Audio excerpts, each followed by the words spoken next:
안녕하세요. 워싱턴 치과교정과 치과의원 원장 이근혜입니다. 오늘도 여러분이 궁금해하시는 몇 가지 내용, 궁금증 해결해 드리려고 이 자리에 왔는데요. 오늘은 어떤 질문이 도착했을까요? 질문해 주세요. 네, 안녕하세요 원장님. 오늘은 턱관절 질환을 앓고 계신 분들이 많은 것 같아요. 그래서 몇 가지 질문을 준비해 왔는데요. 첫 번째로 턱관절 질환이 생기는 이유가 무엇인가요? 네, 턱관절 질환이요. 저희가 교정치과이기 때문에 사실은 많은 분들이 턱관절 문제를 수반하시는 경우가 많아요. 그래서 저희 치과에서도 굉장히 적극적인 턱관절 치료를 많이 하고는 있지만요. 턱관절 질환은 하나의 원인만으로 이루어지는 질환이 아니기 때문에 상당히 치과적으로도 굉장히 치료하기 어려운 질환 중에 하나로 손꼽힙니다. 일단 턱관절 질환이 일어나는 요인은 굉장히 다양하게 있어요. 치과적으로는 치과 교합에 이상이 있다든지 아니면 턱을 움직이는 근육과 인대가 긴장되거나 염증이 있다든지 하는 문제들이 있을 수 있지만 사실은 그 외에도 자세의 문제랄까 스트레스의 문제랄까 이런 것들이 복합적으로 턱관절 질환을 악화시키는데 기여하는 요소이기 때문에 단지 치과 질환만으로 우리가 완치라는 것을 논하기는 조금 어렵습니다. 그렇지만 많은 부분이 치과적인 문제와 연관되어 있는 경우가 많기 때문에 과연 턱관절 질환이 어떤 원인으로 발생되고 어떻게 치료하는 것이 좋은지는 제가 하나하나 설명드릴게요.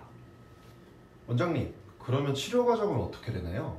네, 앞서 말씀드린 것처럼 턱관절 질환은 그 원인이 굉장히 다양하잖아요. 그래서 그 원인에 맞는 치료를 하는 것이 당연하겠죠. 치과적 요인이 아닐 때는 단순히 치과적 치료만으로 개선되지는 않지만 많은 부분이 치과에서 개선할 수 있는 교합이나 턱관절 관계에 문제가 있는 경우가 많기 때문에 이에 중점을 두고 제가 설명을 한번 드릴게요. 과연 치과에서 어떻게 턱관절을 치료하는지를 아시려면 먼저 우리의 해부학적 구조에 대해서 잠깐 간단하게 설명을 드릴게요. 이 그림에서 보시는 것처럼 우리 얼굴뼈는 굉장히 다양한 뼈로 이루어져 있고요. 턱관절이란 부분은 하악골이라고 불리는 아래턱, 그 다음에 축두골이라고 불리는 머리뼈, 이 사이에 이 관절이 이렇게 끼어져 있는데요. 이 관절의 위에 모든 딱딱한 뼈와 뼈 사이에는 우리 물렁뼈가 껴있죠. 턱관절에도 마찬가지 디스크라는 게 껴있습니다. 그런데 이 디스크의 위치가 틀어지게 되면 우리가 움직임에도 방해를 받고 통증을 느끼게 되는 거예요.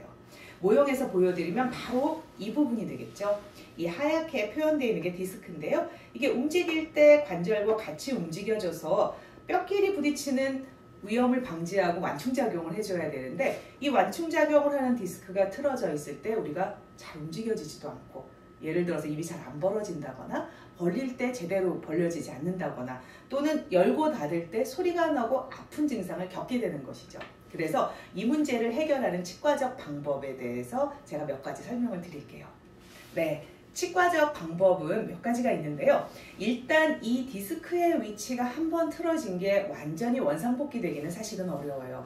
그렇지만 디스크의 위치가 틀어진 걸 그냥 방치하고 있으면 움직임에도 문제가 되고 통증도 굉장히 심합니다. 그래서 우리가 턱 위치를 조금 정상적으로 유도해 주기 위해서 치과에서 많이 쓰는 장치는 입안에 이런 스플린트라는 장치를 써요. 이 스플린트도 하나로만 제작되는 것은 아니고요. 환자분의 병증과 그 원인에 따라서 굉장히 다양한 형태가 있는데요. 이런 스플린트 장치를 써서 위아래 이 치아의 맞물림을 어느 정도 턱이 편안한 위치로 개선시켜주면 급성으로 생긴 턱의 문제와 어떤 운동의 제한은 많이 개선시켜 드릴 수 있죠. 네, 원장님, 그러면 스플린트 외에는 다른 치료 방법은 없나요? 네, 물론 있죠. 우리가 스플린트를 사용하는 것은 턱의 위치가 틀어진 것을 정상적으로 유도해주는, 건강하게 유도해주는 좋은 장치고 치료 방법이지만 사실은 그 외에도 치과에서 하는 치료 방법은 여러 가지가 있어요.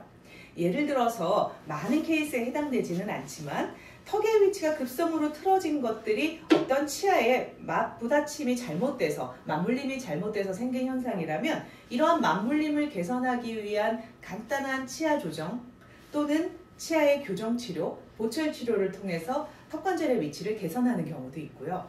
물론 그 증상이 굉장히 간단한 경미한 증상이라 그러면 치과에서 실시하는 전기물리치료나 약물치료를 통해서 치료하기도 합니다. 네, 원장님. 그럼 마지막으로 집에서 스스로 할 수 있는 자가치료는 없을까요? 턱관절 질환은 굉장히 만성 질환 중에 하나죠. 그렇기 때문에 오랜 기간 턱관절에 불편한 감을 느꼈었던 분들은 아마 초반에 내가 입이 잘 안 벌어지고 근육이 뻣뻣해지는 주관적인 증상을 아마 느끼실 거예요. 이러한 증상을 느꼈을 때 온찜질을 해주시면 많이 도움이 되고요. 이 온찜질은 단순히 그런 증상을 느꼈을 때 자가요법으로만 사용하는 것이 아니라 스플린트 치료나 또는 기타 약물요법을 사용할 때도 병행해 주시면 많이 도움이 됩니다. 그 외에도 턱관절 질환을 유발하는 많은 잘못된 자세들이 있죠. 이런 거를 수정해 주시는 것도 턱관절을 건강하게 하는데 굉장히 큰 도움이 됩니다. 오늘은 우리가 턱관절 질환의 원인, 치료 방법, 그리고 자가요법에 대해서 알아봤는데요. 사실 현대인의 상당수가 턱관절 질환을 가지고 있어요.